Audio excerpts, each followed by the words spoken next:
नमस्कार दोस्तों, मेरा नाम है अविनाश और आज मैं आप लोगों के लिए लेकर आ चुका हूँ सरकार के तरफ से आने वाली परमानेंट गवर्नमेंट जॉब। ठीक है दोस्तों, इसमें सबसे अच्छी बात है, इसमें कोई आपको परीक्षा नहीं देने वाला है।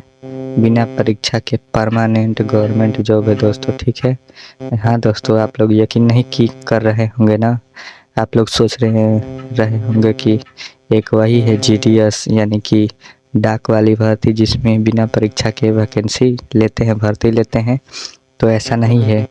इस चैनल पर हमेशा एक लेटेस्ट गवर्नमेंट जॉब लेकर आता रहता हूँ, जिसमें अनगिनत ऐसी भर्तियाँ आती हैं जिनमें एग्ज़ाम नहीं लिया जाता है। ठीक है दोस्तों, तब तक के लिए आगे बढ़ते हैं। तो चलिए बात करते हैं आज की वैकेंसी की। तो जैसा कि मैंने आपको शुरू में ही बताया था कि इस भर्ती में बिना एग्ज़ाम का निकाला गया है, यानी कि आपको परीक्षा नहीं देना होगा।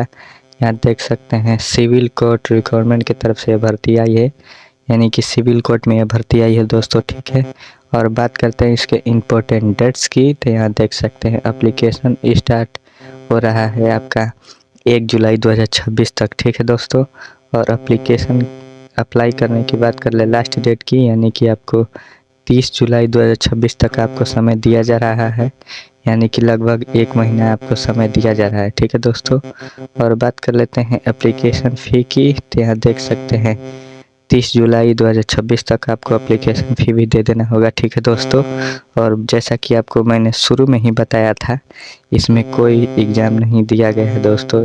ये बिल्कुल फ्री यानी कि बिना परीक्षा के गवर्नमेंट जॉब लिया जा रहा है। तो चलिए नेक्स्ट बात करते हैं एप्लीकेशन फ़ी की कि किसको, किस कैटेगरी के लोग को कितना एप्लीकेशन फ़ी देना होगा। ठीक है दोस्तों, तो अगर आप जनरल, ओबीसी, ईडब्ल्यूएस से आते हैं तो आपको देना होगा 300 रुपये एप्लीकेशन फ़ीस। ठीक है दोस्तों, और अगर आप SC/ST से आते हैं तो आपको कोई भी फ़ी नहीं देना होगा। जबकि आप किसी भी कैटेगरी से फिजिकली हैंडीकैप्ड हैं, यानी कि PWBD में आते हैं, तो आपको कोई फीस नहीं देना होगा। ठीक है दोस्तों, तो नेक्स्ट बात करते हैं एलिजिबिलिटी डिटेल्स की, यानी कि क्वालिफ़िकेशन की। तो यहाँ देख सकते हैं अगर आप 10वीं पास हैं तो पियोन में अप्लाई कर सकते हैं, और प्रोसेस सर्वर के लिए आप अप्लाई कर सकते हैं। ठीक है दोस्तों, ऐसा कोई ज़रूरी नहीं है कि आप ग्रेजुएट हैं यानी कि 10th पास है तब भी इस फॉर्म को भर सकते हैं। अगर आपने किसी भी तरीके से 10th से ऊपर भी पास किया है, कोई भी पढ़ाई, यानी कि आप ग्रेजुएट हैं, तब भी इस फॉर्म को अप्लाई कर सकते हैं। ठीक है दोस्तों, अगर आप 10वीं पास हैं तो आप HMV लाइसेंस आपके पास होना चाहिए तभी, यानी कि हाई मोटर व्हीकल, यानी कि आप ड्राइवर के लिए तभी अप्लाई कर सकते हैं जब आपके पास हाईवी लाइसेंस होना अनिवार्य है दोस्तों। ठीक है, तो बात कर लेते हैं यानी कि सैलरी की। तो यहाँ देख सकते हैं 31,775 रुपये आपकी पर मंथ सैलरी रहने वाली है। ठीक है, और आपकी सब अलाउंसेस मिला करके 61,300 रुपये आपको पर मंथ सैलरी मिल जाएगी। नेक्स्ट बात करते हैं एज लिमिट की, यानी कि आपकी एज किस दिन से काउंट हो रही है। तो यहाँ देख सकते हैं 30/7/2026 तक आपकी एज, उस दिन से आपको चेक करना है। अगर आपकी एज 18 से 40 वर्ष के बीच में है तब तो इस फॉर्म को अप्लाई कर सकते हैं, यानी कि आपको कम से कम उस दिन चेक करना है कि आपका एज 18 वर्ष है या नहीं है। और बात कर लेते हैं एज रिलैक्सेशन की कि किस कैटेगरी को कितना एज रिलैक्सेशन आपको मिलेगा, वो मैं आगे आपको बताता हूँ। तो नेक्स्ट बात करते हैं एज रिलैक्सेशन की, यानी कि किसको कितना एज रिलैक्सेशन मिलने वाला है। तो अगर आप SC/ST से आते हैं तो आपको मिलेगा 5 वर्ष का रिलैक्सेशन, जबकि आप OBC से आते हैं तो आपको मिलेगा 3 वर्ष का रिलैक्सेशन। अगर आप फिजिकली हैंडीकैप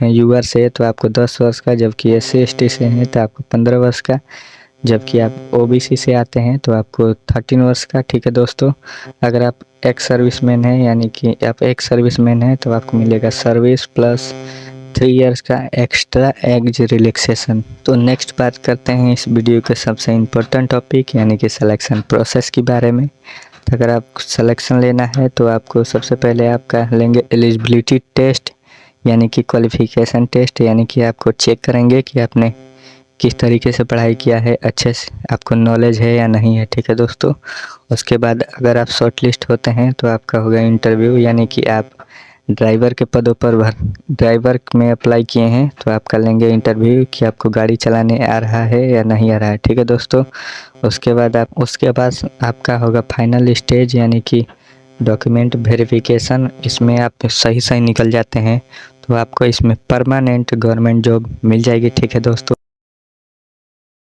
तो मैं उम्मीद करता हूँ इस वीडियो में आपको कुछ सीखने के लिए मिला होगा, इसलिए इस वीडियो को एक लाइक कर दीजिए और छोटे बड़े भाइयों बहनों के पास आप एक वीडियो इसको शेयर कर दीजिए और इस चैनल को सब्सक्राइब कर दीजिए, क्योंकि मैं इस चैनल पर रोज़ाना एक लेटेस्ट गवर्नमेंट जॉब लेकर आता रहता हूँ।